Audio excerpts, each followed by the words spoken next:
नमः श्री परमहंसास्वादितचरणकमर्चितमकरन्दाय भक्तजनमानसनिवासाय श्रीरामचन्द्राय वागीशाय शिवदमे लक्ष्मीर्यस्य च वक्षसि यस्यास्ते हृदये संवित्तं सिंहमहं भजे। विश्वसर्ग विसर्गादि नवलक्षणलक्षितम् श्रीकृष्णाख्यं परं धाम जगद्धाम नमामि तत्। परम पूज्य यति वृंद भक्त वृंद एवं श्रोत श्रीमद्भागवत के एकादश स्कंध के अंतर्गत श्री भगवान के द्वारा उद्धव जी को सनातन धर्म से संबंधित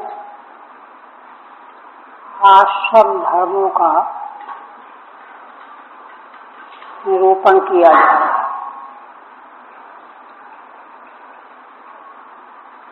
अष्टादश अध्याय में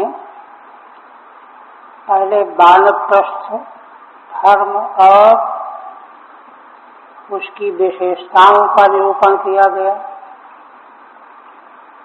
इसके बाद फिर संन्यास धर्म का निरूपण किया। तो अब तक श्री भगवान के द्वारा जो संन्यास के कुटीचक बहुदक आदि जो भेद है, पूर्ण आश्रम धर्मों का विधान बताया गया। अब अंत में भगवान यह कहने जा रहे हैं कि तत्व साक्षात्कार रूप ज्ञान, वैराग्य और भगवान के प्रति पराप्रीति, ये तीन चीजें और तीनों को स्वतंत्र रूप से विलक्षण मानते हुए भगवान कहने जा रहे हैं कि इनके ऊपर आश्रम धर्म के नियम लागू नहीं होते।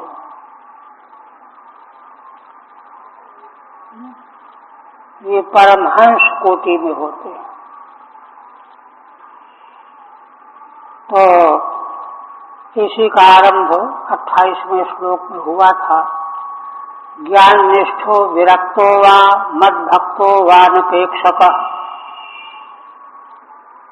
सलिंगानाश्रमांस त्यक्त्वा चरेद विधिगोचरः। ज्ञान निष्ठ हो, अपरोक्ष तत्व साक्षात्कार कर लिया हो, अथवा बाह्य जगत से प्रपंच से पूरी तरह से विरक्त हो,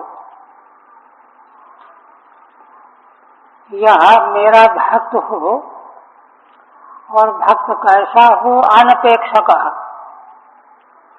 दूसरी कोई वस्तु की अपेक्षा वाला न हो, ऐसे महान पुरुषों के लिए सलिंग जो आश्रम धर्मों का वर्णन अब तक किया गया, इनके त्याग का नियम बताया जा रहा है। चरेत अविधि गोचरः। अविधि माने विधि किंकर न हो करके विचरण करे। टीका तो हो गई इसमें इसकी? अच्छा, टीका नहीं हुई। आप देखिए, एवं बहुदकादि धर्मानुक्त्वा। श्रीधर स्वामी कहते हैं कि अब तक संन्यास आश्रम के बहुदक आदि, कुटीचक आदि जो धर्म, हंसों के धर्म का निरूपण करके परमहंस धर्मानाः, परमहंसों के धर्म को अब आगे भगवान कहने जा रहे हैं। ज्ञान निष्ठा इति सार्धैर्दश भी 10.5 पद्यों से यह वर्णन करने जा रहे हैं। बहिर्विरक्तो मुमुक्षु, बाह्य लोक लोकांतर से विरक्त है माने मुमुक्षु है, बाहर किसी भी पदार्थ को देखता ही नहीं है। अथवा ज्ञान निष्ठ हुआ, ज्ञान निष्ठ हो गया है। मोक्षे अप्यनपेक्षो मद भक्तो वा, अथवा मोक्ष की भी अपेक्षा रहित होकर के भगवान का भक्त हो गया। इनके लिए सलिंगान त्रिदंडादि सहितान आश्रमान, त्रिदंडादि सहित आश्रम के धर्मों का त्याग करके है ना, तदाशक्तिम त्यक्त्वा, आश्रम धर्म का त्याग माने उसकी आसक्ति का त्याग करके, यथोचितम धर्मम चरेदित्यर्थ, आसक्ति का त्याग करके यथोचित धर्म जो जिनका आगे संकेत करेंगे उनके आधार पर विचरण करे। अब यथोचितम धर्मम चरेत से कह रहे हैं कि न पुनरत्यंता अत्यंत त्याग एवं विवक्षिता, माने धर्मों का अत्यंत त्याग ही विवक्षित नहीं है, है ना। इसी संबंध में पंचदशी में बड़ा विचार किया गया है। तत्वज्ञ पुरुष जो है उसको स्वेच्छाचार के संबंध में बड़ा प्रतिबंध बताया गया।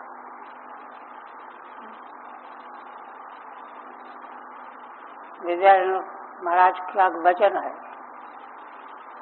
उत्पन्न तत्वावबोधस्य यथेच्छाचरणम यदि, तत्व ज्ञान उत्पन्न होने पर यदि उसमें यथेच्छाचार दिखाई दे, चाहे जो हम करें, कुछ भी कहें, कुछ भी खाएं, कुछ भी कहीं भी आएं, कहीं भी बैठें, कहीं भी सोवें, यथेच्छाचार यही तो है। तो सुनाम तत्दृशाम चैव को भेदो अशुचि भक्षणे, तो कहते हैं कि फिर तो तत्दर्शी और कुत्तों में कोई भेद ही नहीं रह गया। को भेद अशुचि भक्षण, इसलिए यहाँ बड़ी सावधानी से बात समझने की है कि स्वेच्छाचार नहीं है, केवल आश्रम धर्म के जो जिनको अब तक आसक्त होकर के नियमों का पालन किया जा रहा था, उनकी आसक्ति मात्र छोड़ देना है। न पुनः अत्यंत त्याग विवक्षिता, क्यों? पुनर्धर्म विधानात्, आखिर कोई न कोई धर्म भगवान स्वयं विधान करने जा रहे हैं कि ऐसे करे ऐसे करे, तो वो भी तो विधान हो गया। किंतु वे आश्रम से अतिरिक्त महिमा के प्रकाशक धर्म हैं वे, जिनका उल्लेख आगे आ रहा है। अक्रियत्व से उत्तराध्याय लक्ष्माणत्वाच्य, दूसरी बात यह है कि इसके अग्रिम अध्याय में 19वां अध्याय, जहाँ विद्युत संन्यास का भगवान ने निरूपण किया है, सर्वोच्च है, तो वहां तो समग्र क्रियाओं का त्याग ही कह दिया गया है। वह तो विद्युत संन्यास की वस्तु परम उत्कृष्ट सबसे विलक्षण है, वह बात अलग है। तभी पूर्वस्मात् को विशेषः, तब कहते हैं कि अच्छा, यदि परमहंस अवस्था में भी कुछ धर्म आप पालन करने ही हैं, तो पूर्व आश्रम धर्म से क्या विशेषता आई इसमें फिर? तो कहते हैं कि अविधि गोचरः, ये विशेषता है माने विधि किंकरो न स्यादिति, विधि विधान का दास नहीं होना है। एतदेव स्तुति करिष्यति, यही भावार्थ भगवान स्पष्ट करेंगे। शौचम आचमनम स्नानम न तो चोदनया चरेत, शौच आचमन और स्नान ये शास्त्र की विधि को मान करके आचरण नहीं करना है, अपितु लीलया भगवान उसके लिए अपना दृष्टांत दे करके बताएंगे। यथाहम लीलयेश्वर, जैसे मैं ईश्वर लीला से इन सब कृत्यों को करता हूँ वैसे कर ले। अच्छा, अब कैसे आचरण करे उसको कहते हैं। बुधो बालकवत् क्रीडेत कुशलो जडवच्चरेत, वदे दुर्मत्तवद विद्वान गोचर्याम नैगमश्चरेत। भगवान कहते हैं कि बहुज्ञ विद्वान होता हुआ भी बालक की तरह से क्रीड़ा करने वाला हो, और कुशल होता हुआ भी व्यवहार कुशल, शास्त्र कुशल, नीति कुशल, जड की तरह से आचरण करने वाला, मानो कुछ जानता ही नहीं। वदे दुर्मत्तवद विद्वान, और विद्वान होता हुआ भी उन्मत्त की तरह से बोले, दूसरे को पता न चल पावे कि ये विद्वान है। गोचर्याम नैगमश्चरेत, वेद का ज्ञाता होकर के भी गोचर्या माने पशु जैसा, अनियताचार, जैसे पशु का आचार जो है मलमूत्र का त्याग कोई नियम से थोड़े करता है ना, खाना पीना सब कुछ उसका स्वेच्छया चलता रहता है ऐसा। टीका में कहते हैं कथम चरेत तदा, परमहंस को किस प्रकार का आचरण करना चाहिए। बुधो विवेकवानपि बालकवद मानावमान विवेक शून्य, है ना, बुद्धिमान होता हुआ भी बालक के समान मानावमान विवेक शून्य, बालक को जैसे क्या कहे जाने से तिरस्कार होगा, क्या कहे जाने से सम्मान होगा, ये कोई पता नहीं, चाहे कुछ भी कहते रहो तो बराबर बना रहता है ऐसा। कुशलो निपुणोपि जडवत फलानुसंधाना भावेन, बड़ा निपुण है, कुशल है, किंतु जड़ की तरह से, वह कोई जो है पहले से आकलन नहीं करता कि ऐसा करेंगे तो ये हो जाएगा, ऐसा करेंगे तो ये हो जाएगा, किसी प्रकार के फल का अनुसंधान ही नहीं करता। जैसे कहीं पहुंचना है तो अगर इस रास्ते से जाएंगे तो सीधे चला जाएगा, दूसरे से जाएंगे तो टाइम ज्यादा लग जाएगा, कुछ मतलब नहीं, जिधर चल पड़े चल पड़े, ये है। और विद्वान पंडितों की उन्मत्तवत, विद्वान होता हुआ भी उन्मत्त की तरह है। उन्मत्त माने जैसे अर्ध विक्षिप्त है, पागल है। लोक रंजना भावेन, है ना, समझदार व्यक्ति ऐसा आचरण करता है बनावटी ही, कि लोगों को मालूम पड़े कि बड़ा कुशल व्यक्ति है, बड़ा बुद्धिमान है, बड़ा चतुर है, कुछ नहीं। लोक रंजना भावेन नैगमो वेदार्थ निष्ठोपि गोचर्याम अनियताचारमेव, है ना, वेदार्थ निष्ठ होने पर भी गोचर्या के समान व्यवहार करे। फिर कहते हैं भगवान, वेदवाद रतो न स्यात् न पाखंडी न हेतुकः, शुष्कवाद विवादेन कंचित पक्षम समाश्रयेत्। भगवान कहते हैं कि वेद के बाद में रुचि न ले, शास्त्रार्थ न करे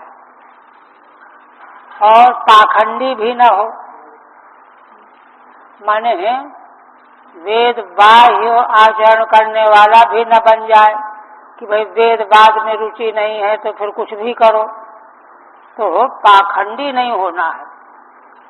और तीसरा न हेतुकः, हेतुकः माने केवल तर्क के बल पर कोई सिद्धांत स्थापित करने वाला हो। शास्त्र निरपेक्ष केवल हेतु के बल पर जो सिद्धांत कल्पित किया जाता है, उस आधार पर उसको हेतुकः कहा जाता है। ये तीन। चौथा है शुष्क वाद विवादेन कंचित पक्षम समाश्रयेत्। जहाँ कहीं शुष्क सूखा वाद विवाद हो रहा हो, है ना, केवल बातचीत कर रहे हैं, किसी को कुछ लेना नहीं है।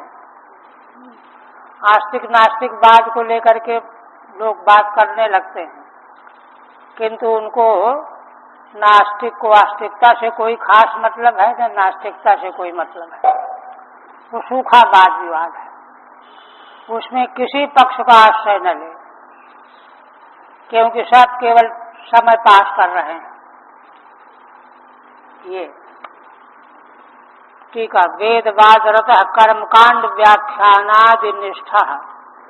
वेदवाद वैदिक सिद्धांत सदाचार का प्रतिपादन करने वाला है, तो वेदवाद में जो कर्मकांड का निरूपण है उसकी व्याख्या करने लग जाए, ऐसा न हो।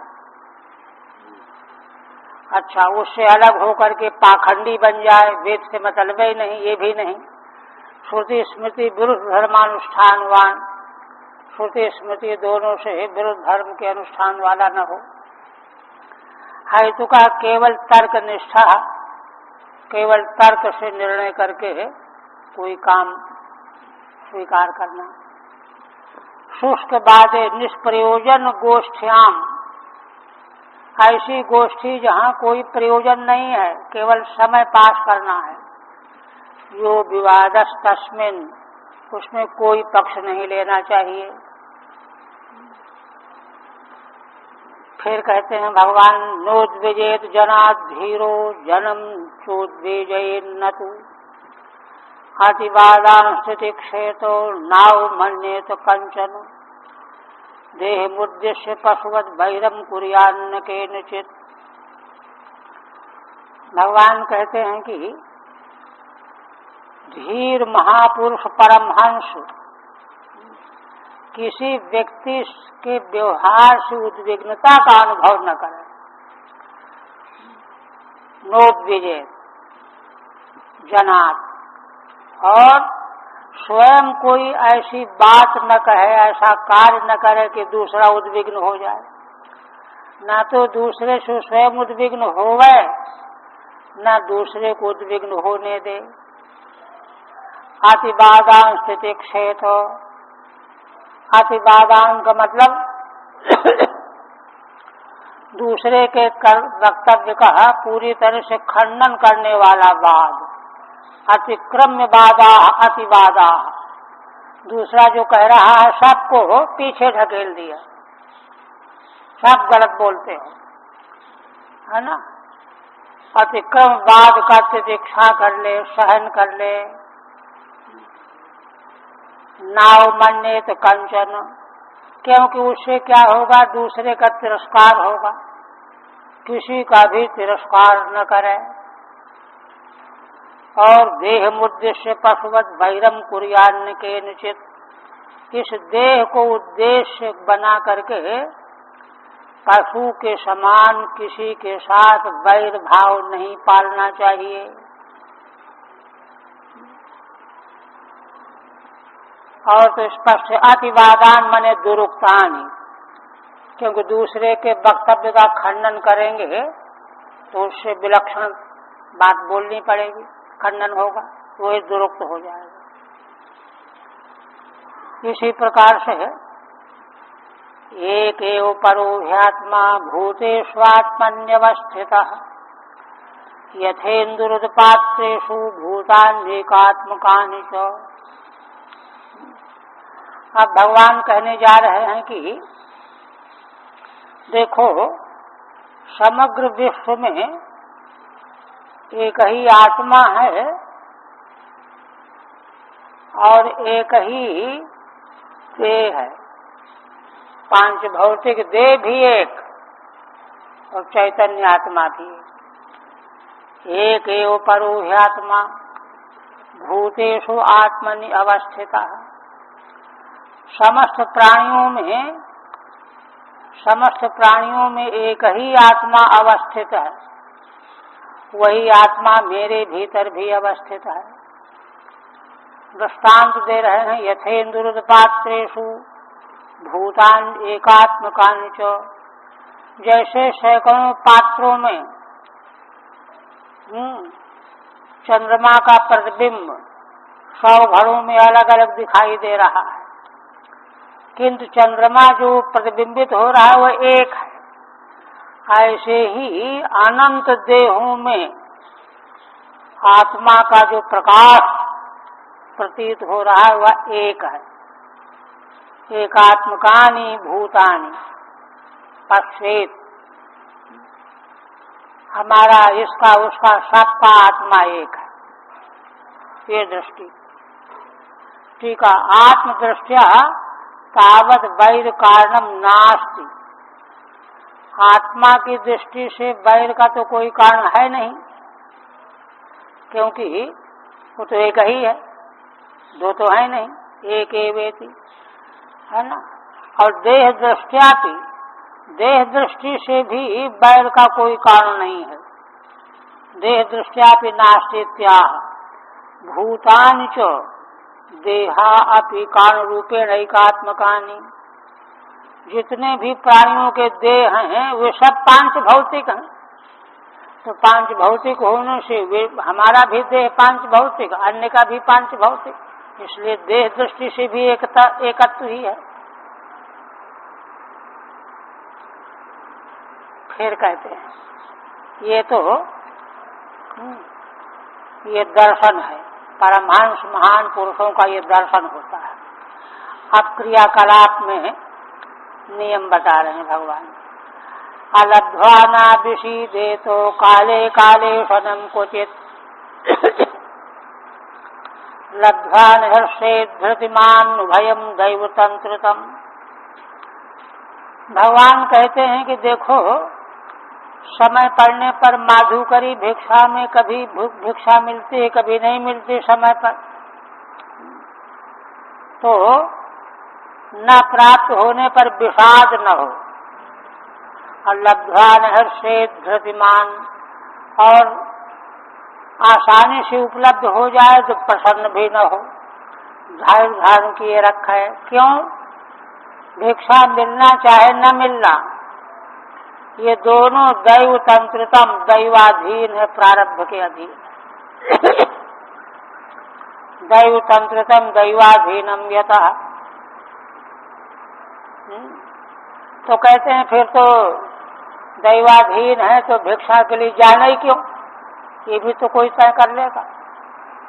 किंतु शास्त्र ने विधान किया है तो भगवान उसका रहस्य बताते हैं। आहारार्थम समीहे तो युक्तम तत्प्राणोधारणम। आहार के लिए, भिक्षा के लिए चेष्टा जरूर करनी चाहिए। क्यों? क्योंकि आहार प्राप्त कर लेने से प्राणों की रक्षा होगी। तो कहते प्राणों की रक्षा क्यों हो चाहे न हो? कहते नहीं, तत्त्वं विमर्शते तेन। प्राण की सुरक्षा रहने पर, जीवन रहने पर तत्व का चिंतन होगा। तो कहते तत्व का चिंतन न हो तो तद विज्ञाय विमुच्यते। तत्व का चिंतन होने से ही उसका ज्ञान हो जाएगा और मोक्ष हो जाएगा। इसलिए आहार के लिए चेष्टा करनी चाहिए।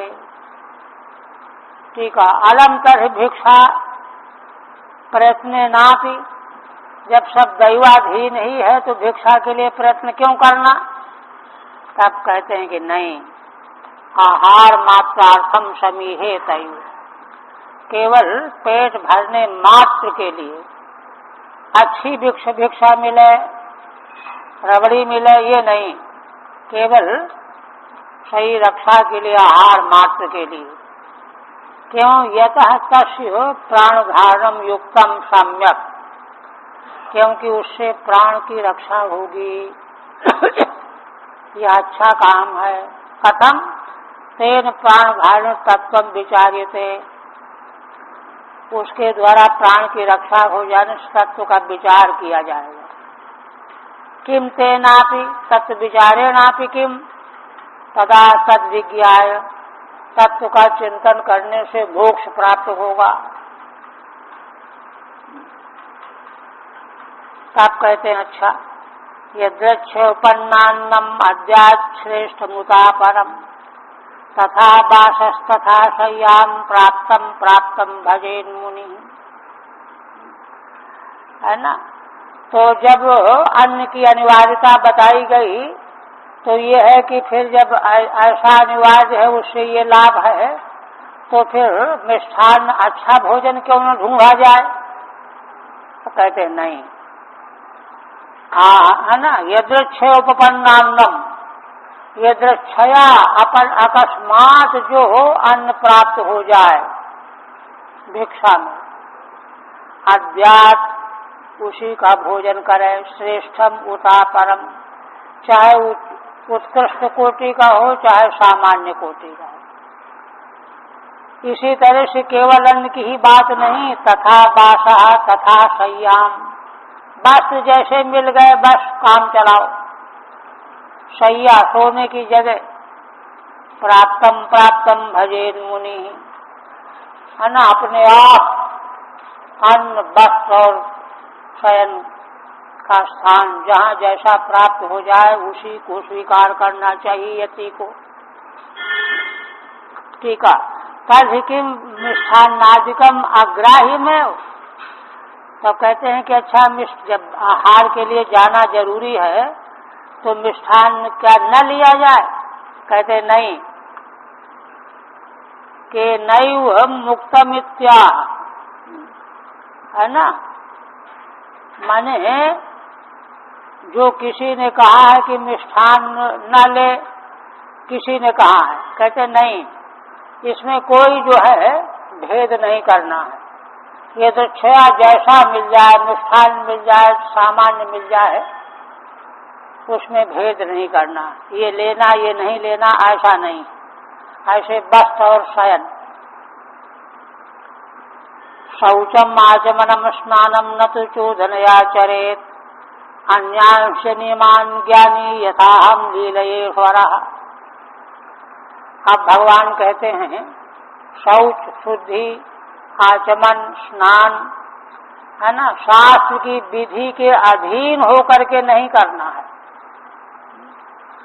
अन्यांश नियमान ज्ञानी, इसी प्रकार से अन्य जो नियम है, ये तो नियम में आते हैं स्नान आदि, यथा हम लीलयेश्वरः, विधि के परवश होकर के न करता हुआ, जैसे मैं ईश्वर परमात्मा लीला से कर लेता हूँ ऐसे कर ले। ठीक है। यथा अहम ईश्वरो लीलया चरामि तथा ज्ञानी ज्ञान निष्ठो अनासक्त कुर्या न तो विधि किंकरत्वेन, जैसे मैं परमात्मा लीला पूर्वक स्नान आदि का आचरण करता रहता हूँ, उसी प्रकार ज्ञानी तो भगवान के समान ही हो जाता है। ज्ञान निष्ठो अनासक्त, अनासक्त होकर के कुर्यात न तो विधि किंकरत्वेन, विधि का किंकर बन करके नहीं। तस्य ज्ञान निष्ठा विरोधात् इत्यर्थः। क्यों? क्योंकि विधि का किंकर होगा तो ज्ञान निष्ठा से विरोध होगा। इसीलिए तो सारा विधान जो है अविद्यावद पुरुष विषयाणि, जितने भी साधन हैं वे अज्ञान अवस्था के मनुष्य के लिए विहित बताए गए हैं, विरोध है उससे। इसी तरह से कहते हैं नहीं तस्य विकल्पाख्या या च मद वीक्षया हता आदेहांतात् क्वचित ख्यातिस्ततः संपद्यते मया। अब भगवान यहाँ बताने जा रहे हैं कि किस अवस्था वाला व्यक्ति विधि किंकर होता है और कौन विधि किंकर नहीं होता है ना। वैदिक सारा विधान जो है अविद्यावान पुरुष का विषय है, और अविद्यावान पुरुष कैसा होता है, जिसकी दृष्टि में संसार बना रहता है, संसार का विकल्प यह भी मौजूद है, उसके लिए शास्त्र विधि का किंकर होना अनिवार्य है। किंतु यह जो परमहंस हैं, इनको कहते हैं कि नहीं तस्य विकल्पाख्या, तत्वज्ञानी महापुरुष को है ना विकल्प के पर दृष्टि ही नहीं होती, संसार है कि नहीं है, क्योंकि सर्वाधिष्ठान ब्रह्म में यह तो माया से प्रतीत हो रहा है, वस्तुता तो है नहीं। इसलिए इस विकल्प प्रपंच के प्रति उसकी दृष्टि ही नहीं होती, इसलिए विधि किंकर नहीं है वो, है ना। यद्यप पहले तो थी या च मद वीक्षया हता, किंतु मेरा दर्शन जब उसको प्राप्त हो गया, अरे ये तो संसार नहीं, ये तो भगवान है, ये तो तत्व है, ये तो अज्ञान से संसार हम देख रहे थे, ये तो भगवान ही है, ब्रह्म ही है। तो मेरी वीक्षा से वह विकल्प उसका नष्ट हो चुका है। तो कहा कि नहीं भाई, किसी समय नहाने खाने के टाइम पर उसको याद आती होगी। कहते हाँ, आदेहांतात् क्वचित ख्याति ही, देह जब तक बना रहेगा कभी कभी याद आएगी, क्वचित ख्याति, है ना। किंतु वह बाधित वृत्ति से रहती है ना। तथा संपद्यते मया, नहाने खाने के टाइम पर विकल्प का भान होने पर भी बाधित समझने के कारण जो है अंत में वह मेरे स्वरूप में संपन्न हो जाता है, संपद्यते में।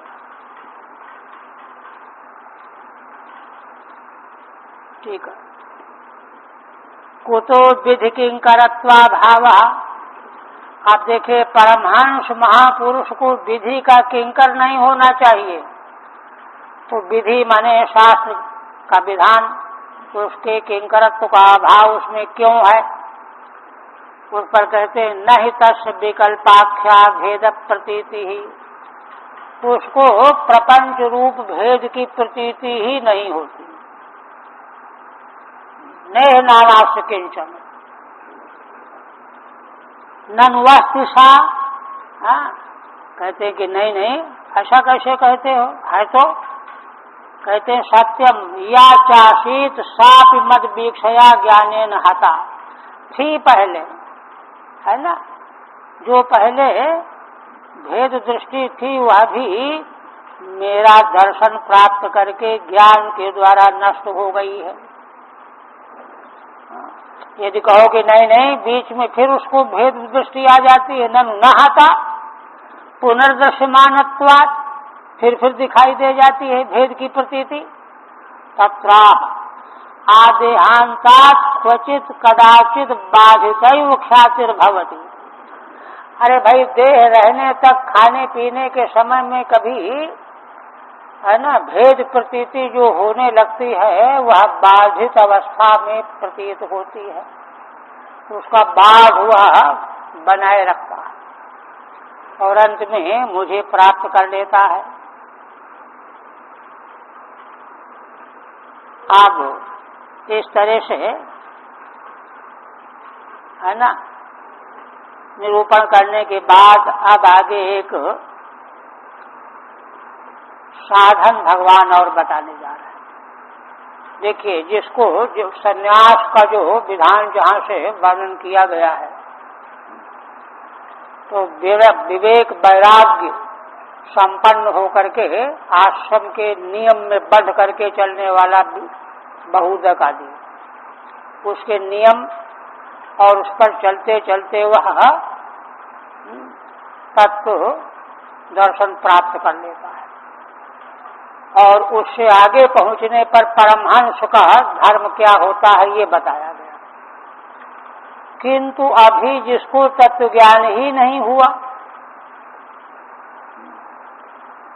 वैराग्य तो है, वैराग्य के बिना संन्यास कैसे लेगा, किंतु तत्व ज्ञान नहीं है, तो उसको क्या करना चाहिए, यह बात भगवान आगे बताने जा रहे हैं। क्या कहते हैं? कहते हैं कि देखो, दुखोदर्केषु कामेषु जात निर्वेद आत्मवान। भगवान कहते हैं संसार की, लोक और परलोक की जितनी कामनाएं हैं, चाहे संसार की चाहे परलोक की, उन सबों में अंत में दुख ही मिलने वाला है ना। दुखो दर्केषु माने उसके उत्तर काल में दुख ही पैदा होके रहेगा, मिलेगा। इसलिए वह लोक परलोक की कामना से अलग हट गया है, जात निर्वेद हो गया है,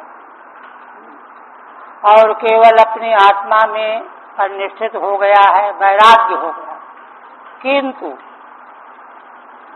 किंतु अभी अजिज्ञासित मत धर्म,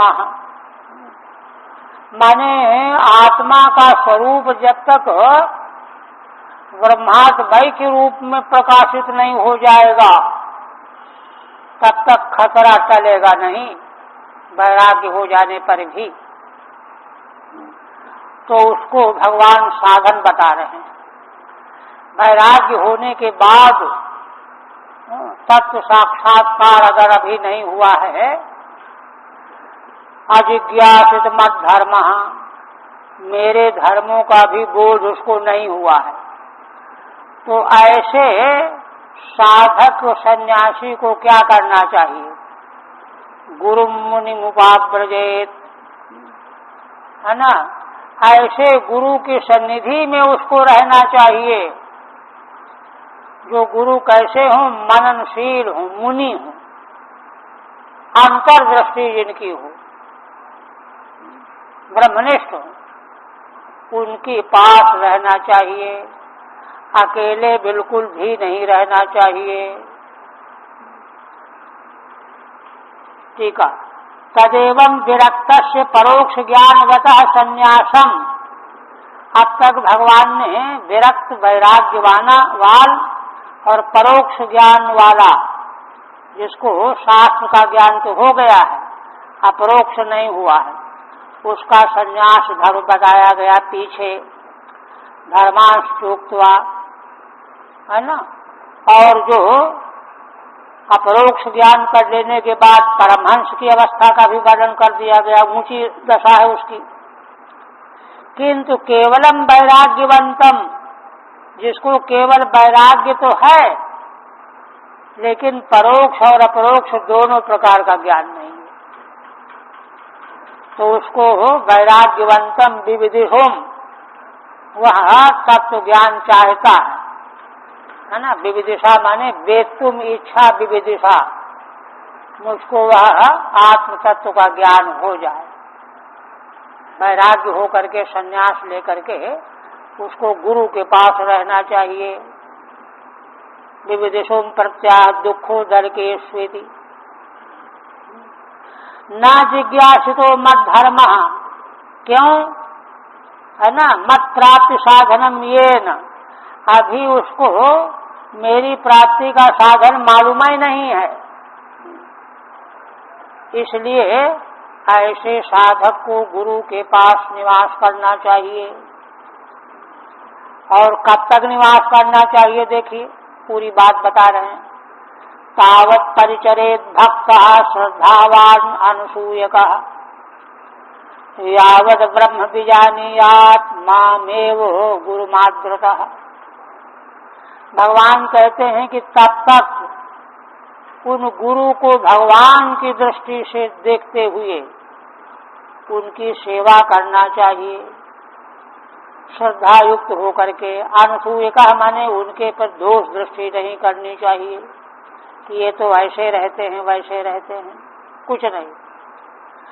यावत ब्रह्म विजानीयात्, और सीमा कितनी है, जब तक ब्रह्म तत्व का साक्षात्कार न हो जाए तब तक उन गुरु को मेरा ही स्वरूप मान करके बड़े आदर के साथ उनकी सेवा शुश्रूषा में लगे रहना चाहिए। ये है माने सारे साधन के रास्ते भगवान ने कोई छोड़े नहीं है ना। इसलिए है ना, व्यर्थ का जीवन उन्हीं का निकल जाता है जो किसी को भी कोई साधन ही नहीं पकड़े हुए हैं। ठीक है। मामेव मद मद मद दृष्टैव गुरुम परिचरेत, मेरी दृष्टि से मद स्वरूप ही मान करके गुरु की सेवा में रहे। ततः परम एकश्चरेद इत्यादि, इसके बाद फिर अकेला विचरण करे। धर्मैर वर्तेत इति भावः। अच्छा, अब देखिए जितने प्रकार अब तक बताए गए, 4 प्रकार तो सन्यास के बताए गए। विविदिशा सन्यास, वैराग्य वाला सन्यास, और परमहंसों का, बहुदक आदिकों का, परोक्ष ज्ञान वालों का, है ना। अब इनमें से अगर कोई नहीं है, अग्रिम अध्याय में विद्वत सन्यास का निरूपण किया जाएगा, वो तो बहुत सर्वोच्च है। सब कहते हैं कि जो किसी में भी नहीं है, यस्त संयत षड्वर्ग प्रचंडेन्द्रिय सारथि ज्ञान वैराग्य रहित त्रिदंडमुपजीवति। भगवान कहते हैं कि देखो, जो असंयत षड्वर्ग, षड्वर्ग माने 5 ज्ञानेन्द्रिया और मन, इनका संयम जो नहीं कर पाया है, और बल्कि उसका बुद्धि रूपी सारथी कैसा है, प्रचंड है। सारथी जो है मन को अपने बस में रखता है ना, बुद्धि रूपी सारथी है ना। इंद्रिय रूपी घोड़े हैं, है ना। बुद्धि रूपी सारथी जो है मन रूपी लगाम से इंद्रियों को बस में रखता है।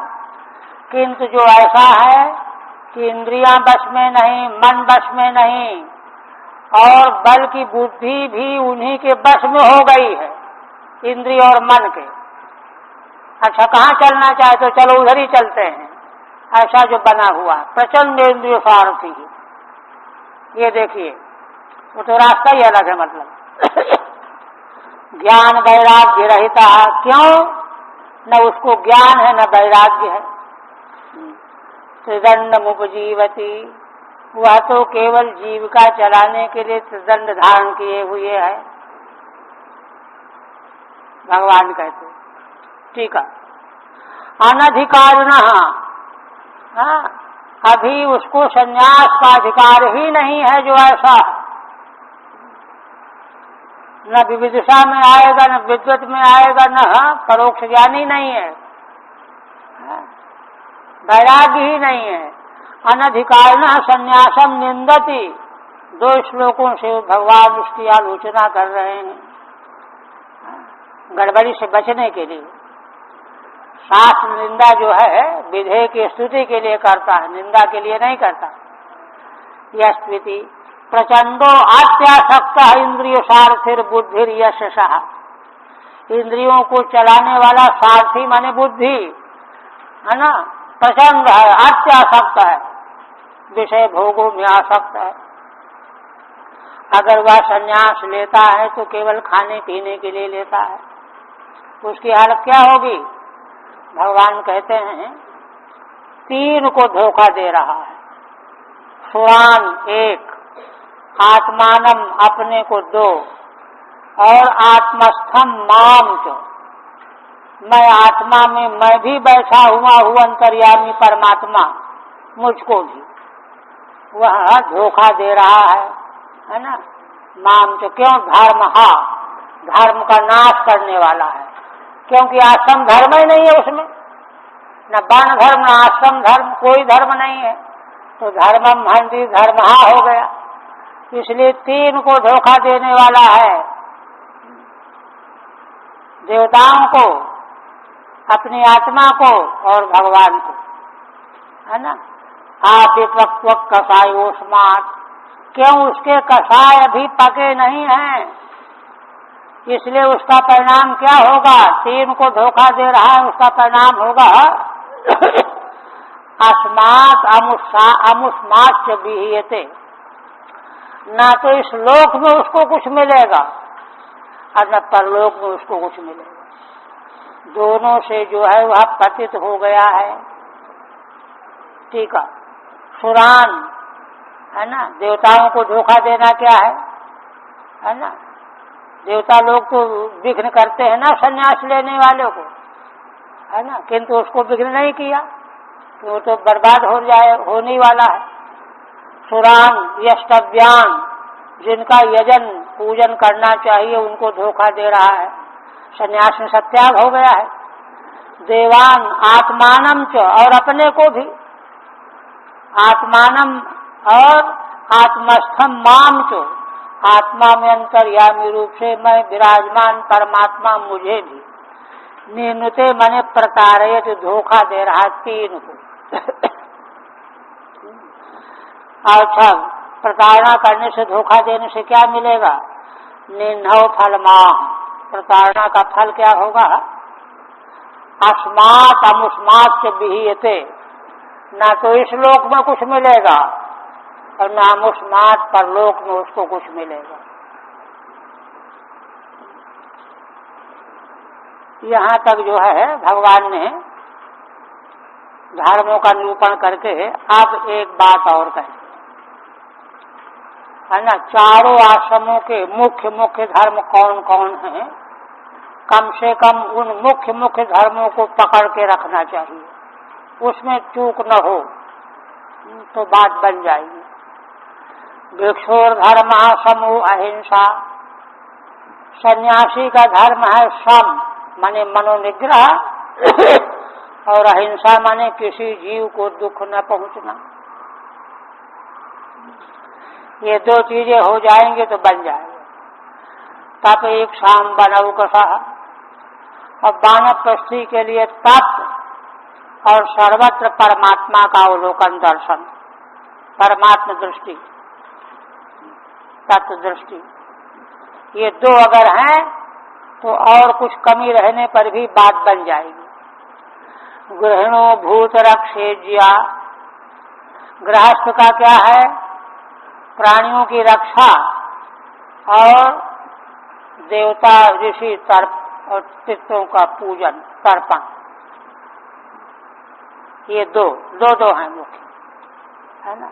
भूत रक्षेज्या, द्विजस्याचार्य सेवनम, और जो त्रिवर्णा द्विजाति है उनका पहला आश्रम जो ब्रह्मचर्य आश्रम है, उनके लिए आचार्य की सेवा केवल एक, यही सबसे बड़ा धर्म है।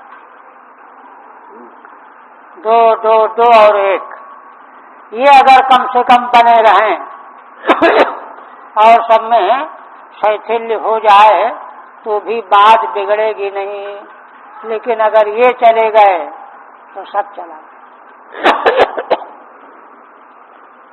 चतुर्णाम प्रधान धर्माना, चारों आश्रमों के प्रधान धर्म ये दो और एक, कम से कम इनको मजबूती से धारण करना चाहिए।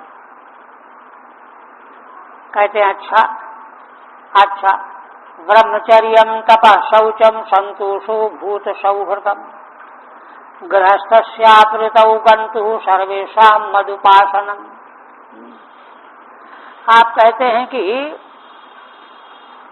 गृहस्थ के लिए भी जो धर्म और आश्रम वाले को कहे गए हैं, उनमें से कुछ धर्म ऐसे हैं जो गृहस्थ के लिए भी लागू हैं। वे कौन कौन है? ब्रह्मचर्यम, ब्रह्मचर्य। ये न सोचे कोई कि ब्रह्मचर्य तो केवल गुरुकुल में रहने वाले के लिए। तपस्या, ये न सोचे कि तपस्या केवल जो है वानप्रस्थी के लिए। शौच, ये न सोचे कि केवल ब्रह्मचारी के लिए शौच है। संतोष है ना, भूत सौहृदम, और प्राणी मात्र के पर सौहार्द, प्रेम। तो कहते हैं कि भाई ये सब गृहस्थ में कैसे आएगा, ब्रह्मचर्य कैसे आएगा? तो कहते आएगा, गृहस्थस्यापि ऋतौ गन्तु सर्वेषां मदुपासनम। ऋतु काल में वह प्रसव संसर्ग करने वाला होने पर ब्रह्मचर्य उसका माना जाएगा। ऋतु काल से अतिरिक्त यदि वह है ना साधन का ध्यान नहीं रखता है तो उसका ब्रह्मचर्य खंडित माना जाएगा। सर्वेषां मदुपासनम। और एक और बात है, भगवान की उपासना तो सभी वर्ण सभी आश्रम वालों के लिए है। ये नहीं कि इस आश्रम वाले के लिए इसके लिए नहीं है, चारों आश्रम वालों के लिए, चारों वर्णों के लिए भगवान की उपासना। ठीक है। अन्य धर्मान कांचित गृहस्थस्यापि अतिदिशति। अन्य धर्म गृहस्थ के लिए भी भगवान अतिदेश के रूप में उपदेश कर रहे हैं कि भाई इतना तो सबको इनको भी मानना पड़ेगा। ब्रह्मचर्य में भी शौचम रागादिराहित्यम चो। शौच क्या है ना, रागादि से रहित होना। तस्य ब्रह्मचर्य प्रकार मां, ब्रह्मचर्य उसका कैसे होगा? तो ऋतौ गन्तु ऋति, स्पष्ट है।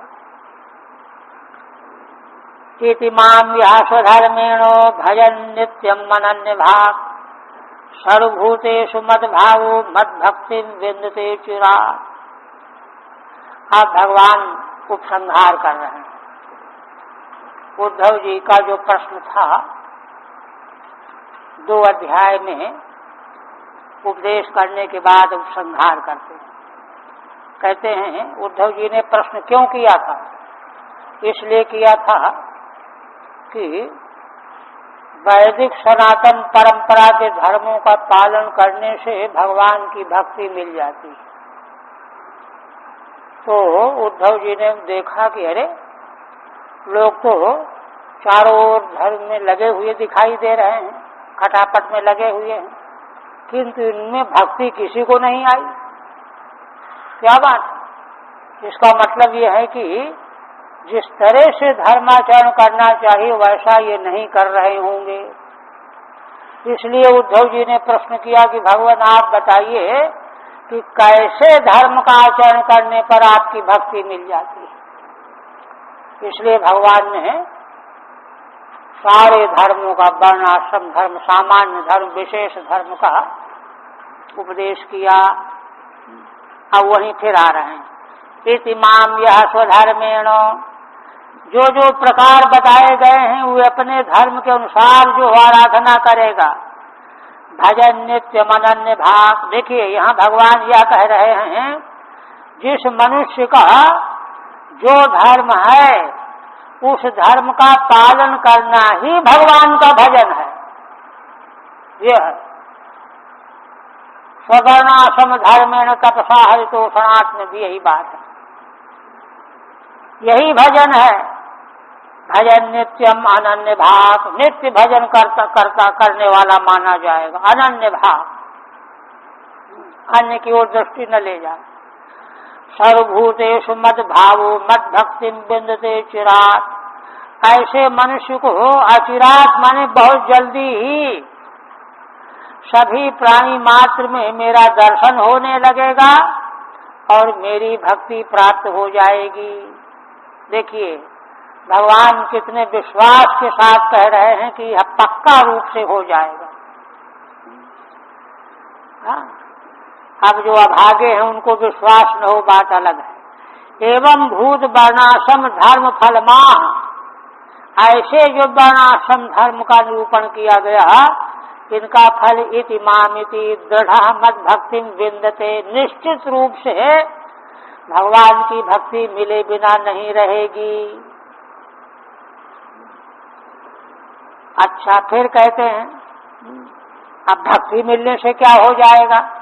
तो भगवान कहते हैं भक्त्योद्धवान पायिन्या सर्वलोक महेश्वरम सर्वोत्पत्त्ययम ब्रह्म कारणम उपयाति सः। देखिए, भक्ति माने सगुण भगवान के प्रति परा प्रीति, इसके प्राप्त हो जाने से क्या मिल जाएगा? तो कहते हैं भक्त्या उद्धव अनपायिन्या, मेरी भक्ति कैसी हो? अनपायिनी हो। ये नहीं कि आई और गई, अनपायिनी, कभी भी न्यून न हो।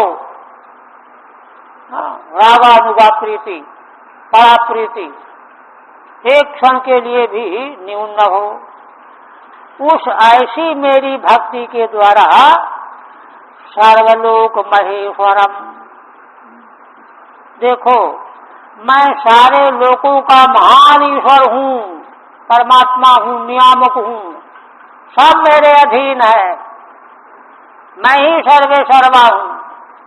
सर्वोत्पत्त्ययम ब्रह्म, वेद जिससे संसार की उत्पत्ति, जिसमें स्थिति और जिसमें लय वर्णन करते हो, ब्रह्म मैं हूँ, है ना। कार्य कारण का भी मैं परम कारण हूँ, परम कारण ब्रह्म जो मैं हूँ वह मुझको प्राप्त कर लेता है। मेरे प्रति परा प्रीति प्राप्त करने वाला मनुष्य जो है ना, परात्पर तत्व रूप जो मैं परमात्मा हूँ, ब्रह्म हूँ, वह मुझको प्राप्त कर लेता है, माने मुझ में विलीन हो जाता है। इससे बढ़कर क्या रह गया? ये है, ये भक्ति का फल है। ठीक है, देखिए, तथा किमता, भगवान की प्रीति प्राप्त हो जाने से क्या होगा? भक्त्या इति महेश्वरत्व हेतु, भगवान अपने को महान ईश्वर कहते हैं, केवल ईश्वर नहीं, महेश्वर, महान ईश्वर। क्यों कहते हैं? सर्वोत्पत्त्ययम, है ना, सबकी उत्पत्ति, अत्यय माने लय, सर्वस्व उत्पत्ति अत्यय यस्मात्, वही तो परम महेश्वर है। अतएव तत्कारणम माम ब्रह्म रूपम, इसलिए सर्व के परम कारण मुझ परमेश्वर ब्रह्म रूप को वैकुंठ निवासिनम, वैकुंठ में निवास करने वाले जो भगवान हैं उनको प्राप्त कर लेता है। यद्वा अथवा ब्रह्मणो वेदस्य कारणम, ब्रह्म का जो का ब्रह्मण कारणम, ब्रह्म कारणम पद है, वेद का कारण भगवान, कारणम माम उपयाति स्वामी तेन प्राप्नोति, मेरे समीप आ जाता है। ये स्वधर्म निर्णिक्त सत्तो निर्ज्ञात मत गति, ज्ञान विज्ञान संपन्नो न चिरात समुपैति माम। आप भगवान उपसंहार करते हुए क्या कहते हैं? कहते हैं कि देखो, मैंने पूर्व से जो प्रकरण चला आ रहा था, पूर्व प्रकरण, ये तो बीच का प्रश्न किया गया था, प्रश्न का उत्तर हो गया। पूर्व जो प्रकरण चला आ रहा था, जिस प्रकरण का प्रतिपादन करते हुए भगवान ने सिद्धियों को विघ्न रूप में बताया और यह बताया कि मननिष्ठ होकर के द्रव्य ज्ञान क्रिया भ्रम उसका निवृत्त हो जाता है। निर्वाणम यास्यति शीघ्रम द्रव्य ज्ञान क्रिया भ्रम, यह प्रसंग पहले चला रहा था, उसी को आगे ला रहे हैं। ये स्वधर्म निर्णित सत्तो निर्ज्ञात मत गति, ज्ञान विज्ञान संपन्नो न चिरात समुपैति माम। हे उद्धव जी, यह अपने स्वधर्म के द्वारा निर्णीत माने विशुद्ध जो सत्य माने चित्त अंतःकरण, अपना अपना धर्माचरण का फल क्या है? सत्य की परम शुद्धि। निर्णिक्त माने विशुद्ध हुआ जो सत्य माने चित्त, उस चित्त के विशुद्ध हो जाने पर क्या होगा? निर्ज्ञात मद्गति ही, मेरी परमेश्वर की गति का उसको ज्ञान हो जाएगा। गति माने प्राप्ति, गम्यते या सा गति प्राप्ति, जो प्राप्तव्य भगवान है वही गति है। निर्ज्ञात मद्गति ही, ज्ञान विज्ञान संपन्ना, वह ज्ञान माने परोक्ष ज्ञान, विज्ञान माने अपरोक्ष ज्ञान, दोनों से संपन्न हो जाता है। और तब न चिराग समुपैति माम, फिर विलंब नहीं होता, तत्काल वह मुझको प्राप्त हो जाता है। माम समुपैति, ठीक है। ततश्चासौ मुक्त वेत्या, है ना, उसके बाद फिर वह मुक्त ही हो जाता है। इत्येवं भूतेन स्वधर्मेण निर्णिक्तम शुद्धम सत्वम यश सः, है ना, पूर्वोक्त प्रकार से भगवान के द्वारा जो स्पष्ट किया गया स्वधर्म, उसके द्वारा जिसने सत्य को शुद्ध कर लिया है, वह अतएव निर्ज्ञाता मम गतिः ऐश्वर्यम येन, जिसने मेरे ऐश्वर्य को जान लिया है, गति जान लिया है, वह शीघ्र ही मुझको प्राप्त हो जाता है।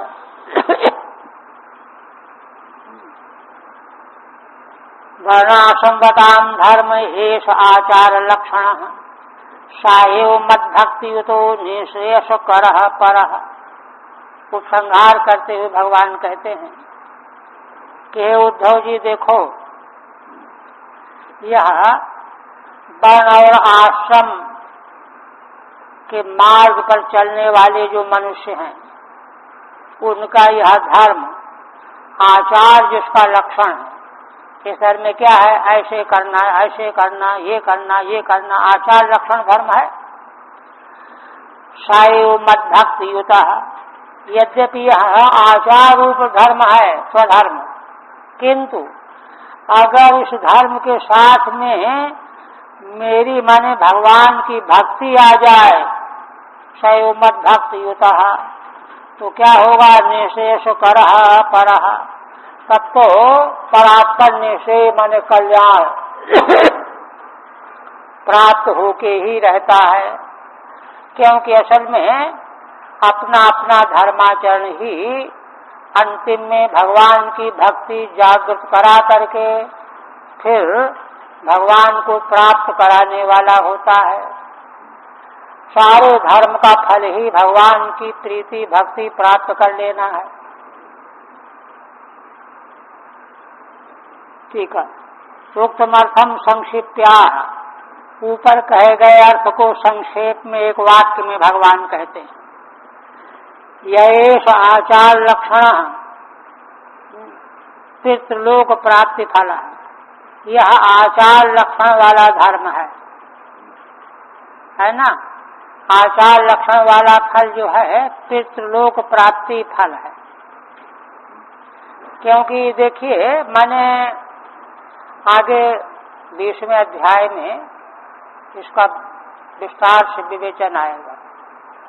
सामान्यतया जो स्वधर्म का पालन करना है, अगर कोई कामना है तो ऊपर के लोक प्राप्त हो जाएंगे, और यदि निष्काम है तो ज्ञान प्राप्ति या भक्ति की प्राप्ति हो जाएगी, और यदि लोक लोकांतर की कामना नहीं है तो, है ना, माने दक्षिणायन मार्ग से जाकर के पितृलोक को प्राप्त होता है, और वहाँ पुण्य काल का क्षय पर्यंत वहाँ निवास करके फिर मनुष्य बन जाता है। इतना फल तो निश्चित रूप से है ही, इसमें कोई कटौती नहीं होने वाली है। इंद्र आदि लोग तो इसलिए नहीं मिले कि उनका साधन नहीं किया, ब्रह्मलोक इसलिए नहीं मिला, ज्ञान प्राप्ति द्वारा मोक्ष इसलिए नहीं मिला कि वैराग्य युक्त होकर के वह ज्ञान प्राप्ति की चेष्टा नहीं की, तो उसको यह फल मिलेगा, है ना, पितृलोक प्राप्ति फल। शैव मद भक्ति युता, किंतु ऐसा धर्म भी अगर मेरी भक्ति से युक्त कर दिया जाए, वह कैसे होगा? उस धर्म को भगवान के चरणों में अर्पण कर दो। अर्पण नहीं करोगे तो पितृलोक ले जाएगा, किंतु अगर उसका फल भगवान को अर्पण कर दोगे तो भगवान की प्राप्ति करा दोगे। ये कह रहे हैं मद भक्ति युतो मदर्पणेन, है ना, कृता, भगवान को अर्पण करके जो धर्म किया जाएगा। इसीलिए भक्ति मार्ग में बार बार यही बात कही जाती है, पीछे भी कही जा चुकी, आगे फिर कही जाएगी। फिर कहते हैं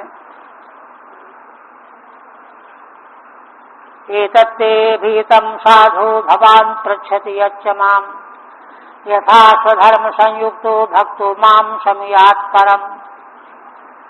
भगवान अंत में कहते हैं कि हे साधु, उद्धव जी को हे साधु संबोधन करते हैं, साधु ही है। यह मैंने तुमने जो प्रश्न किया था वह हमने तुमको बताया। अभीतम भवान पृच्छति यच्च माम, जो जो आपने पूछा था वह मैंने आपको बताया। और भगवान ने बताना जब आरंभ किया तो बड़े प्रसन्न होकर के कहा कि देखो, धर्म के बारे में प्रश्न करने से ही धर्म हो जाता है। धर्म एष कृतः प्रश्नः। भगवान प्रशंसा करते हुए कहते हैं कि तुमने जो धर्म के बारे में प्रश्न किया है, इतने मात्र से धर्म हो गया, ऐसा महत्वपूर्ण प्रश्न है, वह हमने बताया। यथा स्वधर्म संयुक्तो भक्तो माम शमियात् परम। मैंने क्या बताया? अपने धर्म से संयुक्त हो करके, मेरा भक्त हो करके मुझ परमेश्वर को जैसे प्राप्त कर लेता है, उस प्रकार का मैंने स्वधर्म का निरूपण किया। यही तो तुमने पूछा था। ठीक है, प्रकरणार्थम उपसंहरति, समग्र प्रकरण के अर्थ का उपसंहार करते हुए भगवान कहते हैं एतच्च ते अभिहितम, यह जो तुमने पूछा था हमने तुमको बताया, है ना। यथा भक्तो भूत्वा, क्योंकि यही प्रश्न था उनका, कैसे स्वधर्म का आचरण करने से आपकी भक्ति मिलती है। तो यथा भक्तो भूत्वा माम परम संप्राप्नुयादिति, वह धर्म के आचरण का तरीका हमने तुमको बता दिया। ऐसा करने पर वह भक्ति के द्वारा मुझको प्राप्त करता ही है। हरि ओम तत्सत्। श्रीमद्भागवते महापुराणे एकादश स्कंधे भगवदुद्धव संवादे अष्टादशोऽध्यायः। ओम भगवदर्पणमस्तु। अब इसके बाद जो है 19वें अध्याय में बहुत ही उच्च कोटि का विद्वत संन्यास। विद्वत संन्यास जो है स्वरूप की उपलब्धि है, स्वरूप की प्राप्ति है। इसमें जो विद्वत संन्यास का जो वर्णन आगे आया है, उसको आप यह समझिए कि भगवान गौड़पादाचार्य का जो मांडूक्य कारिका ग्रंथ है, जिसमें सर्वोच्च सिद्धांत प्रतिपादन किया गया है, न निरोधो न चोत्पत्ति न बद्धो न च साधकः नाम मुक्षो न वै मुक्तो इत्येषा परमार्थता। यह परमार्थ गौड़पादाचार्य भगवान जो हैं, भगवान सुखदेव जी के शिष्य ही थे। उन्हीं शिष्य के शिष्य के शिष्य परंपरा भगवान शंकराचार्य, जिनका भाष्य भी है। तो ये सिद्धांत जो विद्वत संन्यास का यही स्वरूप है, यही स्वरूप आगे प्रारंभ में बताया जाएगा। उपक्रम देखिए थोड़ा सा, हाँ, जिससे चिंतन चलता रहेगा। क्या कहते हैं? कहते हैं कि देखो,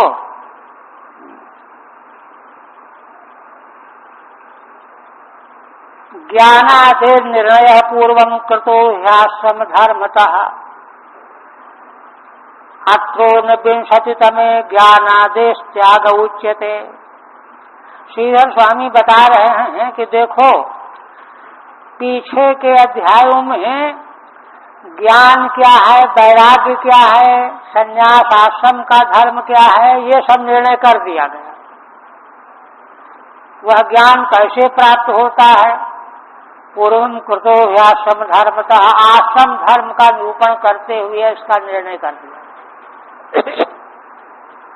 माने निर्णीत सिद्धांत भगवान ने वर्णन किया है, उसमें कोई संदेह नहीं मानना, निर्णय किया गया है, वही बात है अकाट्य। अब इसमें क्या कहना है? अत्रोनविंशतितमे ज्ञानादेश त्याग उच्यते। अब आगे वाले 49 माने 19वें अध्याय में ज्ञान आदि का त्याग कहा जाएगा। पहले ज्ञान का निर्णय बताया गया, ज्ञान है क्या, उस ज्ञान का त्याग बताया जाएगा 19वें अध्याय में। ज्ञान की वृत्ति जब तक त्यक्त नहीं हो जाएगी, तब तक अंतिम परमार्थ गौड़पादाचार्य जी की जो कारिका है वही परम परमार्थ, अजातवाद। अजातवाद, संसार कभी हुआ ही नहीं। ये सब जो है ना, जिस जिसको दिखाई देता है उसकी उसकी मूर्खता का परिणाम दिखाई दे रहा है, ये बात आएगी। ज्ञान आदेश त्याग उच्यते तदेवं तर्कतो बाधितोपि। इसका रहस्य देखिए बता रहे हैं, या कल ही करेंगे, जल्दी जल्दी ठीक नहीं पड़ेगा। माने विद्युत संन्यास इसमें आएगा, ये रहने दीजिए, जल्दी से ठीक नहीं पड़ेगा।